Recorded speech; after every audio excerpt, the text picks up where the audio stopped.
कि merit list वाले जो कैंडिडेट हैं, क्या कोर्ट में उनके पास कोई प्रूफ हो गया है? डिस्क्वालीफाई हो जाएंगे सारे क्वालिफाई। सबूत पर केस जीती जाती है और सबूतों के अभाव में केस हारा जाता है। लॉयर केवल अपने नाम के आगे लगा लेने से कोई लॉयर नहीं होता है। कुछ महत्वपूर्ण टेक्निकल बातें होती हैं जिसको सच्चाई के साथ आम अभ्यर्थियों के सामने पेश करना बनता है।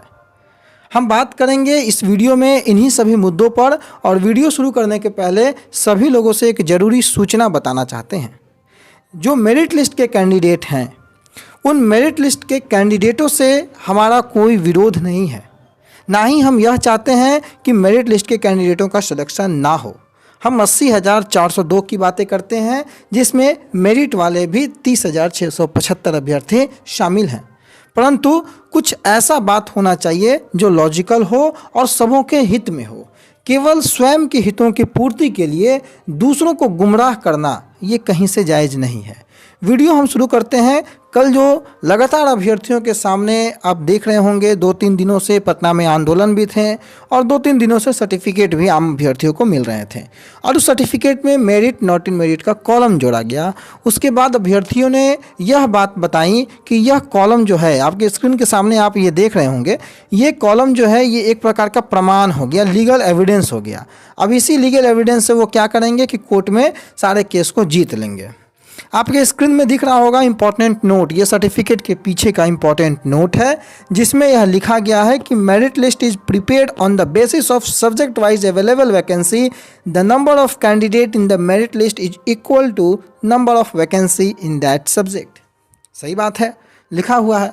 परंतु ये लोग ये देखना भूल जाते हैं कि इसी सर्टिफिकेट के पीछे और इसी पॉइंट के नीचे कुछ और भी लिखा हुआ है। क्या लिखा हुआ है वो? Minimum qualifying percentage marks for UR यानी कि general and EWS candidate is 50%। Minimum qualifying marks percentage of marks BC, EBC, SC, ST, DA is 45%। Legal proof इनके पास हो गया है, परंतु क्या उस लीगल प्रूफ में ये प्रमाणित करेंगे कि minimum qualifying percentage of marks क्या कहता है? Minimum qualifying percentage of marks का मतलब हिंदी में क्या होता है? एसटीईटी जो सर्टिफिकेट का ये लोग हवाला दे रहे हैं, उस सर्टिफिकेट में शुरू में क्या लिखा हुआ है? ये सर्टिफिकेट है जो लगातार वायरल भी है। ये सर्टिफिकेट में लगातार फुल फॉर्म पूछ करके अभ्यर्थियों को पिछले दिनों आपने देखा होगा जज साहब ने जो है केस मेंशनिंग करने से इनकार कर दिया। ये छोड़ दीजिए, इन सब के बीच मिनिमम क्वालिफाइंग परसेंटेज की जो चर्चाएं हमने की थी पहले भी, कि न्यूनतम उत्तीर्णांक के आधार पर सारे अभ्यर्थी जो 2011 में क्वालिफाई हुए हैं, उनके तर्ज पर उनसे सामंजस्य बैठाते हुए 2019 के अभ्यर्थियों को आगे मौका दिया गया है। परंतु ये लोग अपने हक की बातों को देखते हैं, दूसरे के हक की बातों को छोड़ देते हैं। ये लोग उस मेरिट लिस्ट की बात करते हैं जो बिना डॉक्यूमेंट वेरिफिकेशन के बनाया गया है। ये लोग उस मेरिट लिस्ट की बात करते हैं जो बिना सीटों की संख्या प्रोवाइड किए गए, जो शिक्षा विभाग सीटों की संख्या अगर प्रोवाइड की है तो वो लेटर लगातार हमने मांगा है, वह बहुत पुरानी खीर हो गई, उस पर चर्चा हमने कई बार किया है। और वो मेरिट लिस्ट तो शिक्षा मंत्री ने लगातार कहा है कि वो एक प्रकार से अर्थहीन चीज़ है, तो उस पर डिस्कशन नहीं। लीगल पॉइंट ऑफ व्यू पे जो डिस्कशन हम लोग कर रहे हैं, उसी लीगल पॉइंट ऑफ व्यू का डिस्कशन करेंगे। तो जिस सर्टिफिकेट के पीछे इन्हें मेरिट लिस्ट का कॉलम दिख रहा है और merit list subject wise, seat wise vacancy के आधार पर जो बनाया गया है वो दिख रहा है, उसी सर्टिफिकेट के पीछे यह भी मेंशन है कि मिनिमम क्वालिफाइंग मार्क्स क्या था, न्यूनतम उत्तीर्णता का प्रतिशत क्या तय किया गया था। और अगर जिन अभ्यर्थियों ने उस उत्तीर्णता को प्राप्त किया है, उस प्रतिशत को प्राप्त किया है, क्या उसे क्वालिफाई माना जाएगा या डिस्क्वालीफाई माना जाएगा?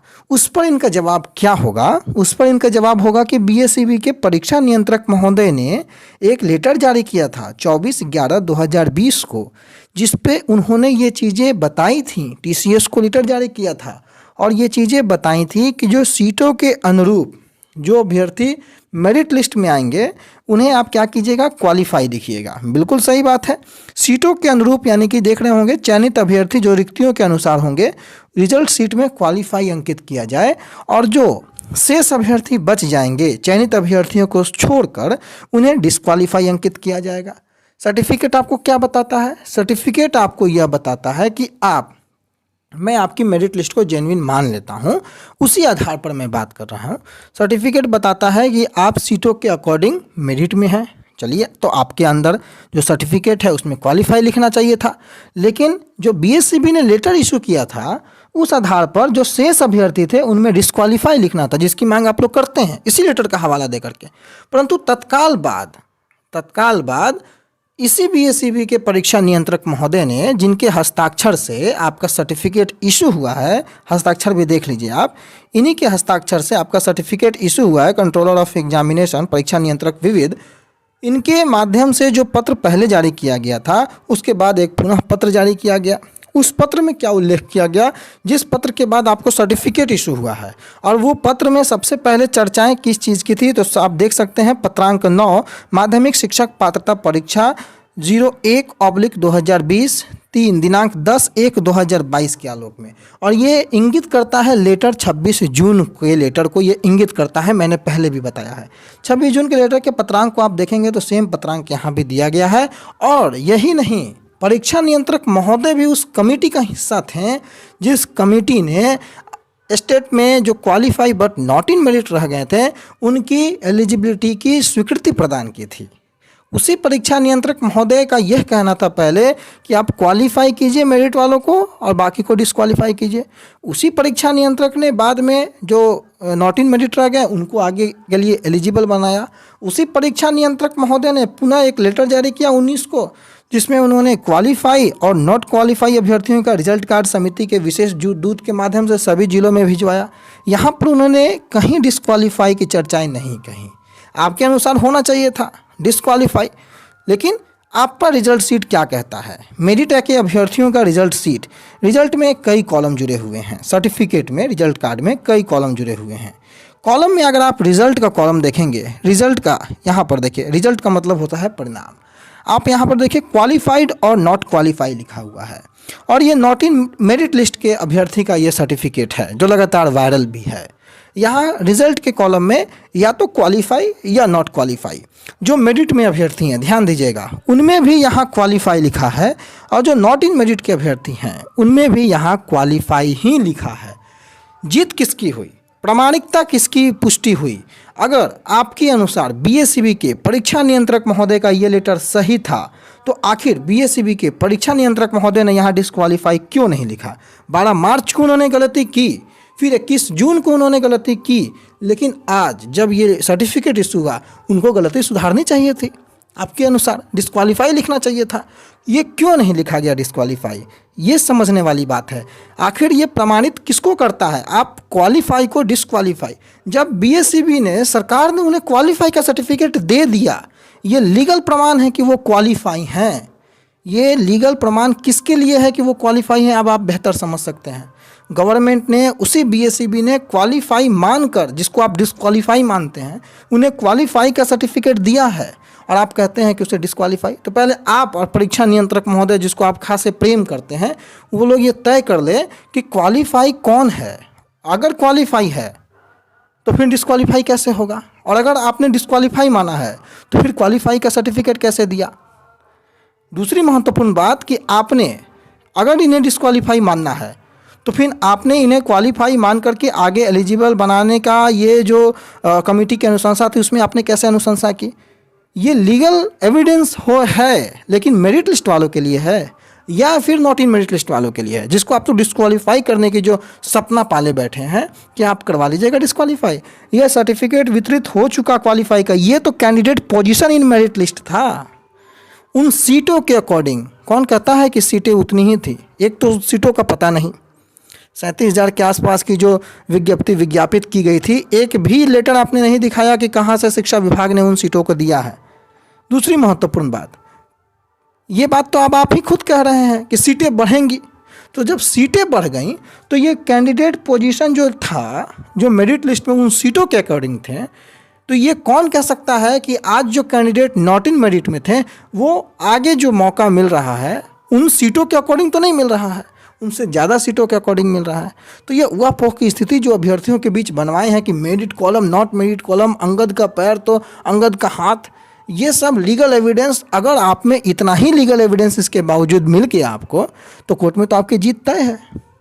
तो आप स्वयं कहते थे एक भी सीट नहीं बढ़ने दिया जाएगा, एक भी अभ्यर्थी आगे नहीं आएंगे, और आज अभ्यर्थी को आप ये बता रहे हैं कि नहीं 10,000 सीट तो बढ़ जाएगा। तो ये समझ रहे होंगे आप लोग कि ये लोगों का दृष्टिकोण क्या है, इन लोगों किस प्रकार से लोगों को दिग्भ्रमित किया है आज तक।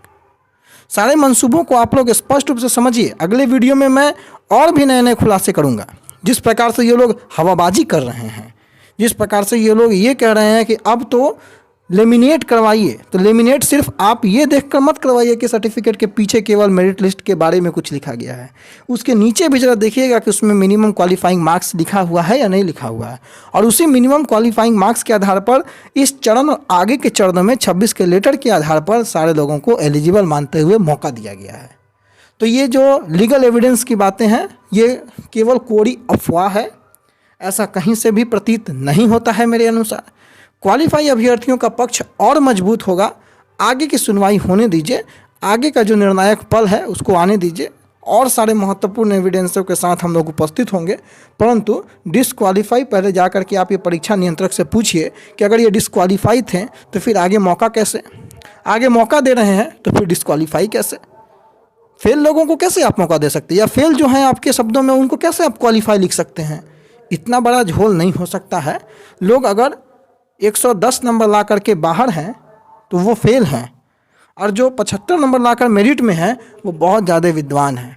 मैंने मेरिट वाले से कभी कोई शिकायत नहीं रही है, लेकिन ये लोग जो जिस प्रकार के कृत्य करते हैं, कुछ लोग, चंद जो लोग हैं, उन लोगों के बारे में हमें कहना है ये बात, जो खुद को सो कॉल्ड विद्वान घोषित कर चुके हैं, उन लोगों से ये बात कहना है कि आप अगर नंबर को इस प्रकार से तौलते हैं 40 और 140, तो आप ही तय करें ना कि 110 नंबर वाले अभ्यर्थी अगर नॉट इन मेरिट में है और 75 नंबर लाने वाले अभ्यर्थी अगर मेरिट में हैं, तो आपका तुलना कहाँ तक जायज़ है। बाकी विषयों पर बातचीत होते रहेगी। जल्द ही अगला वीडियो लेकर उपस्थित होंगे। तब तक के लिए अपना बहुत ख्याल रखें। धन्यवाद।